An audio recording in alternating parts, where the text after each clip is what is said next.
All right, everybody, welcome back. Long time no see.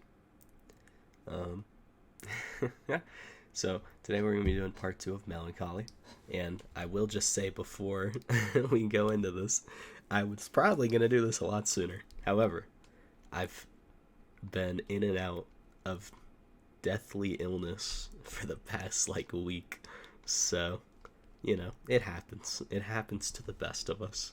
What can I say? But all that matters is I didn't put this off for the next like decade, right? Keeping it going. So that's all that really matters in the at the end of the day anyway. So anyway, today we're doing part two of Mellon Collie. I'm sure it needs no introduction other than something here or there. So this second part of the album is, shocker, just as good as the first one. Who would have thunk, right? Um, it's called Twilight to Starlight. In the whole concept, yeah, this is kind of like the whole nighttime segment of it, which has not really too many themes based on the time or whatnot, but it's more just the whole concept of like an overarching story. This is kind of just a bunch of songs that I don't know. I don't even know. Mellon Collie being a concept album, it makes sense and it doesn't make sense. It's one of those things where like you get it, and then you try and explain it, and you have no clue what he was going for or what he was even talking about. So as always, I should probably not try to explain it because I'm absolutely awful at that, and I'm not him. You know what I mean? Him being Billy Corgan. So anyway, let's talk about the album. So, couple songs to pick out. We'll start with Bodies. That's the second track off side 2, disc 2, whatever you want to call it. Bodies is a great song. I mean, super heavy. I heard there's like a story about this where Flood, the producer, like put them all in like a room, and it was like all cranked to 10. Everything was as loud as humanly possible, all in the same room, which you can imagine how awfully loud that must be. And it really comes through on this song because it's very heavy, it's very loud, it's very, very aggressive, all great things. All great things. And then, as I always say, immediately contradicting itself, we go into 33, which is like an acoustic guitar with very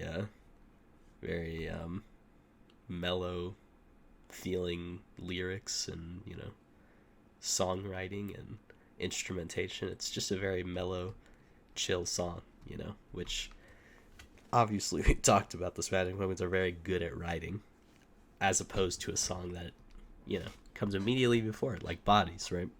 So that's all I can really say about 33, because again, when it comes to these albums, I'm not going to talk about any songs I dislike. I'm just going to kind of be cherry picking the songs I think, I like are my favorites, right? But they're all, amazing songs. Then we go into The Arms of Sleep, which, you're not going to be sleeping. That's just the name of the song. And In the Arms of Sleep is an amazing song. Probably one of my more favorite songs on both sides. Like, the guitar on it is just super weird. It's like, it's got a really weird tuning. It's like, got like, I think it's like the D, no, wait, no. It's like the G string is like tuned down, and it's got this just like droning kind of like nature to it, very very good on its own concept of like just being a very weird droning like sleep song, you know what I mean? And it's got great lyrics. It's just an amazing song. And then we go into 1979, which, don't get me wrong, I think is an amazing song. However, I have to mention it because it's like every song on this album is amazing. I don't know if 1979 is one of my my absolute like favorites, but it's still an amazing song, and I have to mention it because it's basically like a fan favorite. Like it's one of their most popular songs like of all time, right? So you got to mention 1979. I don't need to explain to you why 1979 is a good song. Then we'll go to Through the Eyes of Ruby. Yeah. That's arguably, again, one of my favorite songs on both sides. It's very long, it's very droning. It's got, pianos in it. It's very grandiose. It's just got a lot of it's one of those songs that's like it's like an experience all the way through. I mean, great guitar, great instrumentation all around. It's if this album is like he describes it as like a rock opera, right? This is definitely one of the really more more powerful songs for me, right? And then this is so tough. It's been a week, so I've had some time to think about it. It's just so tough because I look at these albums and I'm like, dang, I'm really calling certain songs my favorites when I know very well that I like every song on this album. You know what I mean? So it's you gotta understand, I'm making sacrifices here for the sake of having these videos not be like 20 minutes long. So we're skipping around. Then we'll go to track 12. We'll go to Lily, my one and only, in parentheses. I really like this one because it's so unique, which is just something Mellon Collie is full of. It's probably the only song they've made that even kind of stands out like this. It really is just very, I've heard him describe it, probably not in his exact words, it's very like old school, like, I don't know, it's just one of those very like old school music kind of songs, not even like old school rock or anything, just straight up like old school like music where like it's just got a very definitive background. Like it's very like, I think it was like showtimey, like play, kind of like a play. I think that's what he was saying, and it really comes off like that, and it's a great song. The demo for it is really funny too, because I like some of the lyrics he changes in the demo of this song as well. It's got a big drum going throughout the whole thing. The piano is great in it. It's also, the lyrics are just kind of funny. And then we go immediately into 13 by Starlight, which is since I think By Starlight is one of the best songs on this album. I think this should have probably been the last song on the album, not Farewell and Goodnight, but I get why it's Farewell and Goodnight. It kind of, Farewell and Goodnight really does fit the whole vibe of like the end of an opera. It's very mellow. It's got all the people from the band coming in and singing and whatnot. But By Starlight is just such an amazing song. It really is. It's just very slow, mellow, kind of a love song. Don't know if you know this. I'll probably say this time and time again. A lot of times the love songs are my favorite. Just like my father. Me and him both.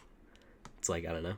I've been instilled it by him that I have an affinity for really enjoying a lot of love songs. Very sappy, I know. What can I do? But anyway, that's why I enjoy By Starlight so much. There's not much else to really say about it. It's a great song. One of my favorite songs on the entire album. And then with that, I already kind of talked about Farewell and Goodnight, so we'll just leave it at that, and I'll give a summary. 10 out of 10 on the second part. This album is in fact a 20 out of 10. That's a 200% like rating. What else can I really say about it? It is a double album, so just joking around with that idea a little bit. But in all honesty, I mean, these a lot of these first albums, I mean, what else am I really going to be able to say other than I love this album? I love all the songs on this album. I don't dislike any songs on these albums. Smashing Pumpkins is literally my favorite band, so there's not much else to say other than this album is amazing. If you haven't listened to it, go and listen to it. And I'm glad that I could be back here doing this because, being sick sucks in general, but, kind of stops you from doing things like this, things that you enjoy. So, I've also just been kind of busy with work and being sick and whatnot. I just wasn't really feeling down to do it. And, you know, even if this one seems a little low effort because I'm still a little reeling, hopefully you guys, parentheses, hoping that more than like one person watches this, appreciate it. So anyway, guys, thanks for watching, and I will see you in the next one where we will be doing, you guessed it, next in line, a door. And can't wait for that. So anyway, I'll see you guys in the next one, and thank you for watching.